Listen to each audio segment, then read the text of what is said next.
सुर्खियों के बाद खबर दिन भर में आगे बढ़ते हैं और इस समय की बड़ी खबर, ताजा अपडेट आपको बता दें। समीर वानखेड़े दिल्ली में एनसीबी दफ्तर से निकल चुके हैं। हालांकि समीर वानखेड़े ने मीडिया से बातचीत करने से इनकार किया। वो सीधे अपनी गाड़ी में बैठकर निकल गए। सुबह जब उनसे हमारे रिपोर्टर्स ने पूछा था कि नवाब मलिक इस तरह के आरोप लगा रहे हैं, तो उन्होंने कहा था कि मुंबई जाकर मैं जवाब दूंगा और मैं किसी काम से यहां आया हूं। तो अब विवादों पर फिर एक बार समीर वानखेड़े ने कोई प्रतिक्रिया नहीं दी।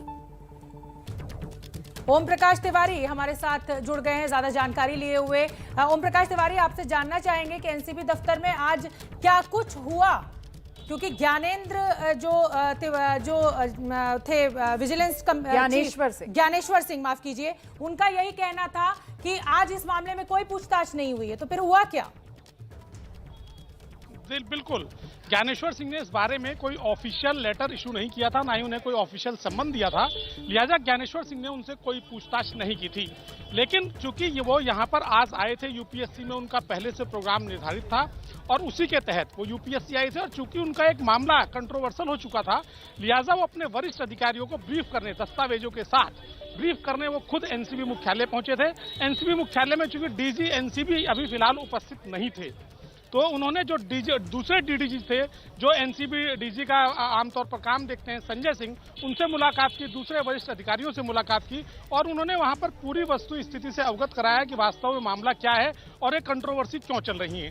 इसके बाद जहां तक विजिलेंस इंक्वायरी की बात है, उसमें जो सवाल जवाब होंगे, उन सवाल जवाबों का उनसे लिखित में जवाब लिया जाएगा जब ज्ञानेश्वर सिंह उनसे पूछताछ करेंगे। जी, बहुत बहुत शुक्रिया ओम प्रकाश तिवारी इस तमाम जानकारी के लिए। आगे बढ़ते हैं, अगली खबर, ड्रग्स केस में फंसे आर्यन खान की जमानत पर आज बॉम्बे हाई कोर्ट में सुनवाई इस वक्त चल रही है। कोर्ट में सुनवाई के दौरान आर्यन खान के वकील ने प्रभाकर सैल के हलफनामे से खुद को अलग कर लिया है।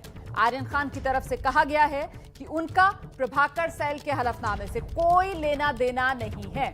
इससे पहले एनसीबी ने हाई कोर्ट में प्रभाकर सैल के आरोपों को लेकर यह कहा कि जब मामला कोर्ट में है तो ऐसे में दूसरी जगह आरोप लगाना मामले को डीरेल करने या भटकाने जैसा है। साथ ही एनसीबी ने यह भी कहा है कि एफिडेविट में जिस पूजा डिडलानी का जिक्र है वो प्रभावशाली महिला है, जांच प्रभावित होने की पूरी संभावना है। इसी को आधार बनाकर एनसीबी आर्यन खान की जमानत का विरोध कर रही है। सीधे आपको लेकर चलते हैं, मेरे साथ मेरे सहयोगी मृत्युंजय इस वक्त मौजूद हैं और जरा जानते हैं मृत्युंजय से इस वक्त का अपडेट। मृत्युंजय। रोमाना, निगाहें कोर्ट पर टिकी हुई हैं और अभी जो जानकारी आ रही है कि ये मामला लंच के बाद आ सकता है। अभी तक बोर्ड पर नंबर नहीं आया है। अभी जो 57, 58, 59 ये आर्यन खान, अरबाज मर्चेंट, मुनमुन धमेचा, इनके जो नंबर हैं सुनवाई के, अभी तक 35 नंबर चल रहा है और कुछ मैटर को बाद के लिए रखा गया है। तो यानी कि उम्मीदें बहुत कम है कि सुनवाई होगी। हालांकि जो दलील दी जा रही है, जो वकील है वो यहाँ कोर्ट में दलील देंगे कि लंच के बाद इस पर सुनवाई किया जाए, इस प्रकार की याचिका एक एप्लीकेशन करने वाले हैं। लेकिन इस बीच एनसीबी ने जो 38 पन्नों का अपना एक एप्लीकेशन दिया है, याचिका किया है और उसमें पुरजोर तरीके से विरोध किया है कि आर्यन खान, मुनमुन धमेचा, अरबाज मर्चेंट या इस शुरू नहीं हुई है। अभी सिर्फ जो पेजेस जो आप बता रहे हैं कि 36-38 पेजेस का जो हलफनामा एनसीबी दाखिल करने वाली है, वो जानकारी निकल कर बाहर आ रही है और उसमें कहा गया है कि इनको जमानत ना दी जाए क्योंकि ये गवाहों को इफेक्ट कर सकते हैं। सुनवाई लंच के बाद ही होगी। जी बिल्कुल, निश्चित तौर पर बिल्कुल सही कहा आपने। अभी तक कोई सुनवाई शुरू नहीं हुई है। अभी तक मैटर, उनका जो नंबर है 57, 58, 59, वो अभी तक नंबर आया ही नहीं है। अभी कोर्ट में 35 नंबर की सुनवाई चल रही है और 10 मामले ऐसे हैं जिनको बाद के लिए रखा गया है। ये चूंकि एनसीबी को अपनी तरफ से पहले से बताना होता है, चूंकि दूसरे जो आरोपियों के वकील हैं उनको पढ़ने के लिए समय चाहिए होता है, इसलिए जो कॉपी होती है उनको उपलब्ध कराई जाती है। वो कॉपी एबीपी न्यूज के पास भी है और उस कॉपी का हम जिक्र कर रहे हैं। 38 पन्नों का ये कॉपी है। इसमें जो बातें एनसीबी ने रखी है, पुरजोर तरीके से जमानत का विरोध किया है और जब दलील यहाँ पर एक बार सुनवाई शुरू होगी, जब यहाँ जिरा शुरू होगा, तो एनसीबी इसको पुरजोर तरीके से तथ्यों के साथ रखेगी। कुछ दस्तावेज वहाँ सबमिट भी करेगी, कुछ डॉक्यूमेंट सबमिट करेगी। क्या माना जाए सूरज ओझा, ये गवाह प्रभाकर सैल, इसका हॉस्टाइल हो जाना, ये तो फिलहाल आर्यन खान की जमानत को लेकर सबसे बड़ा एक पॉइंट बनता हुआ नजर आ रहा है एनसीबी की दलीलों में।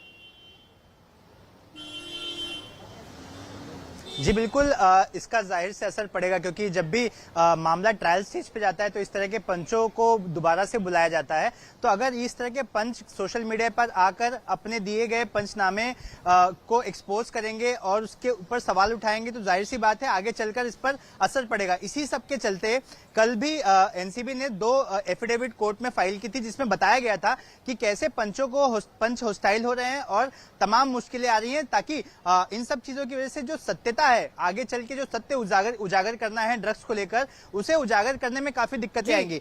इसके बाद आप देखिए कि कैसे पूजा ददलानी यानी कि आर्यन खान के वकीलों की तरफ से 2 पन्नों की एक एप्लीकेशन कोर्ट में लगाई गई है जिसमें साफ तौर पे कहा गया है कि प्रभाकर सैल द्वारा दायर की गई जो एफिडेविट है जो सोशल मीडिया पर है, जिसका जिक्र अपने एफिडेविट में एनसीबी ने भी किया है कोर्ट में, इससे हमारा कोई लेन देन नहीं। क्योंकि अगर भी हमारे साथ लगातार बने हुए जितेंद्र दीक्षित, हालांकि अभी कोर्ट में दलील शुरू नहीं हुई है लेकिन दोनों ही पक्ष अब सामने आ गए, क्या लग रहा है किसका पलड़ा भारी?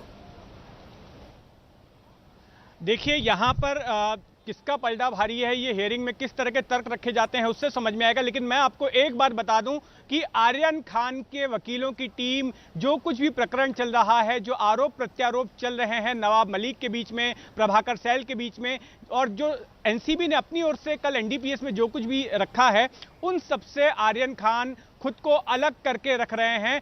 कहीं से भी इस तरह का जो है परसेप्शन नहीं बनना चाहिए कि इस सारे कुछ के पीछे आर्यन खान के वकील हैं। आर्यन खान की कोई एक डिफेंस की स्ट्रेटेजी हो सकती है, क्योंकि पहले से ही एनसीबी का यही तर्क रहा है कि अगर आर्यन खान को जमानत मिलती है तो ऐसी स्थिति में गवाहों को प्रभावित किया जा सकता है, जांच को प्रभावित किया जा सकता है। और इस पूरे प्रकरण के बाद एनसीबी वही बात अदालत के सामने कह रही है कि देखिए हमारा जो है गवाह हॉस्टाइल हो रहा है, हमारी जांच प्रभावित हो रही है। तो ऐसे में आर्यन खान का यही कहना है कि मेरा उसमें कोई रोल नहीं है, कोई लेना देना नहीं है मेरा प्रभाकर सैल के हॉस्टाइल होने से, यही प्ली ली जा रही है आर्यन खान के वकील की तरफ से। बहुत बहुत शुक्रिया जितेंद्र दीक्षित, मृत्युंजय, सूरज ओझा इस तमाम जानकारी के लिए।